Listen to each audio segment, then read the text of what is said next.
Ta-da! And welcome to Joseph's Hi-Fi. Yes, indeed.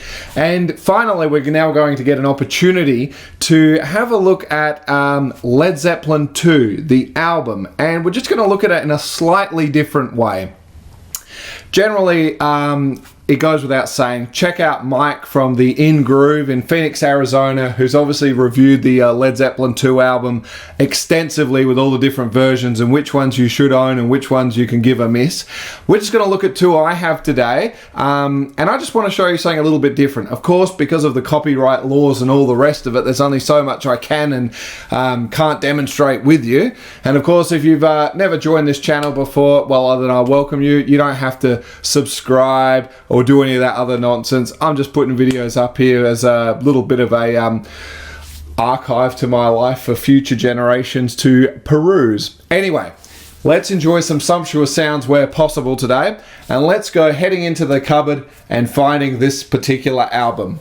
So we'll make our way down now, open the cupboard up, we'll come down the bottom here, and here we go, making our way down through the L's. And here it is with that iconic angled stripe. So we'll just slide that out. Classic. And here we are, two copies of Led Zeppelin 2. Now, the first one, of course, would have to be one of these 180 gram reissues, of which obviously I did buy in the 4-pack where you've got the 4 Zeppelin albums all together, and it's a nice way to get the collection going. And then the other one took me a little bit of time to get, and it is only graded as the media is near mint, the cover very good plus condition, but it is one of these beloved Robert Ludwig cuts that's printed into the dead wax. So of course I was never going to find one in mint condition, but I wanted to sort of see what it was all about, where they're discussing obviously that this record was a bit hotter, and sort of as a result I thought with the metering equipment we have, we should be able to see that pretty clearly, and we do. Not as clearly as maybe I was hoping, but I'm hoping to do a few more of these videos with some other key albums that you all know and love, where I've got, again, reissued copies and some original copies. But that's an adventure we'll carry on with in between some other videos. But let us get these on the go at the moment and have a look exactly what it's all about and go from there. So let's fire it up and spin some records, shall we? Okay, let us get started. So first of all, we're just going to slip on, this is obviously the reprint, of course. I'm going to have the actual albums that I'm using here, the Discogs description in my description, of course. So let's first of all, let's get our amplifier fired up for a minute. We're going to need that, and let's get this one all ready for you here. So slip that off, need this on. Okay.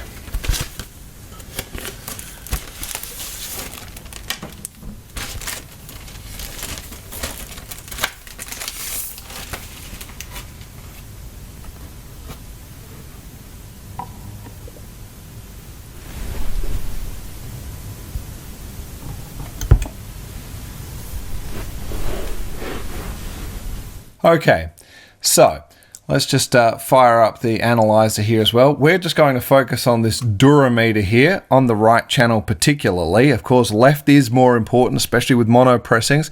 Today we're all about the right. So we'll also kick this into gear so we can go from low to high to see that. We're dialed in at 0 at the moment, and because obviously with the licensing and the rest, I can't obviously do it, so we're going to hit play on the song. Of course, we'll play track 1, Whole Lot of Love, so let's hit play on that as we go now. Again, there's really no surface noise on the 180 gram pressing here, so here we go, and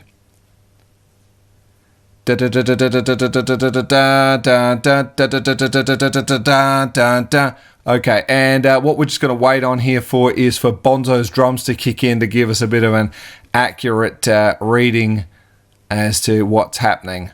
Of course, as you can imagine, if we just bring it up just at the end, I will just click on a pair of speakers just so we can hear that I am playing this particular track just for that split second.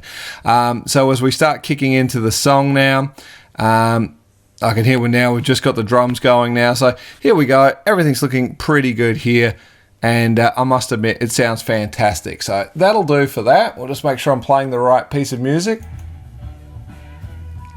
Marvelous. Sounds great. Okay. So you'll notice that we really, we certainly haven't really hit even into the yellow at the moment. So we really haven't hit anything more than about, we're coming in at about that 12 dB mark. Okay. Let's stop that. Okay. Now we're going to kick it in with the Robert Ludwig cut now. Same track once again. I'll have to make sure that volume's put down for this demonstration. Again, we can see just a little bit more surface noise going on here, as we'd expect on a record like this. You can't hear that, of course, though. So here we go. Da da da da da da da da da da da da da da da. All right, okay. Obviously, it's difficult to recreate that accordingly, as you can imagine. So we're just, once again, let's get Bonham taking full flight in with the drum kit coming through onto here. I will note that probably of all the tracks, Heartbreaker would be the one that, for me, was the one that I most noticed differences between the different pressings. It sounded like there was a lot more compression, or distortion. Look, I'm really not too sure, but it's probably, again, the Heartbreaker track. Just after you've heard those little ding, ding, ding, ding, and then we come back to hear Plant's voice there. It just doesn't quite sound as clean as what this does. Now, most importantly here, look, we're coming in, we're pushing to 8 dB. We're getting a flash in on that. I'm sure I could super slow-mo that. But this is kind of my point. So once again, that's pretty much going to conclude where we're at the moment. We won't go into any other further detail. Again, have we got the right track?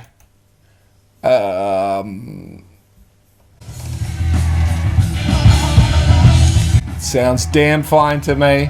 That amplifier is, of course, on the muting minus 20 dB. But again, it's only ever going to sound as good as it would in your own house coming through your own eardrums or you being here in person. So let's just call it what it is. But the whole point is you can see there is a dramatic difference to be had there. And of course, it sounds incredible, as you can imagine. Is it well worth seeing it when you see it on Discogs come up for maybe $200-300 for a very good condition one? Well, look, there's not going to be any more coming out, and really, yes, it is. If you can secure one, I think it's well worth the money, especially if you're a fan. I'll come back to talk a bit more about this album in just a moment. I've had a little think about it, and I think I'm going to return in another short little video just explaining my journey regarding Zeppelin and how it all came about, because like many, it's one of those perfect storms that was created. Well, that now concludes this video, and I'd like to once again pay a special thank you to the fly that was buzzing around in this room. Sometimes you just can't win. No matter how good the equipment is, someone can still walk past your soundstage. You can have a buzzing fly, you can have a humming light, you can have your next door neighbor mowing the lawn. You just don't know. So that's the fun of it, isn't it? Needless to say, that's going to wrap it up for that. I'm going to do a few more of those with those key albums. You can imagine what they are, everything from Nevermind from Nirvana to 10 by Pearl Jam. I'm sure I'll be doing some comparisons of other albums later. But it goes without saying, that's going to do it for now. I'm sure we're going to have a few videos coming up about the art of silence. And indeed, the next video we will be discussing briefly will be about the Bible, or what I consider to be the Bible, when it comes to sound. So we'll chat about that in the next video. Thanks so much for watching these videos. Stay safe. We'll see you on the other side. Toodles.